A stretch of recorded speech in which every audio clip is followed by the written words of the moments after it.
నిర్గమకాండము 26-24 వస్తుంది. ఈరోజు ధ్యానం చేసుకుందాం. నీ యొద్దకు వచ్చి నిన్ను ఆశీర్వదించాడు.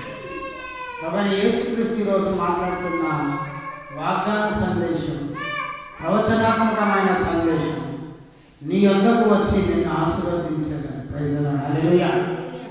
నిన్ను దేవుడు నీ యొద్దకు వచ్చి ఆశీర్వదిస్తాడు. నువ్వు ఆశీర్వదించబడాలంటే మరి ఏం చేయాలి? నీ యొద్దకు దేవుడు వచ్చి నిన్ను ఆశీర్వదించాలంటే ఏం చేయాలి? మొదటిగా ప్రార్థన అనే బలిపీఠము కట్టాలి. దేవునికి స్తోత్రం కలుగును గాక. Praise the Lord. హల్లెలూయా. చూడండి, ఆదికాండం 12:8 మార్చుంది. ఆదికాండం 12:8 అక్కడ ప్రార్థన అనే బలిపీఠం కట్టారు. రెండోది విశ్వాసం అనే బలిపీఠము, మొదటి రాజు 18. మూడోది మారుమనసు అనే బలిపీఠం, రెండోది వృత్తాంతములు 33:12. ఈ 3 రకాలుగా బలిపీఠం కడితే ఖచ్చితంగా ఆశీర్వదించబడతావు. ప్రభుత్వ వాక్యం దీవించిన కారణం జయమని మా యూట్యూబ్ ఛానల్ సబ్స్క్రైబ్ చేయండి, లైక్ చేయండి, షేర్ చేయండి, అనేటువంటి తెలియజేయండి.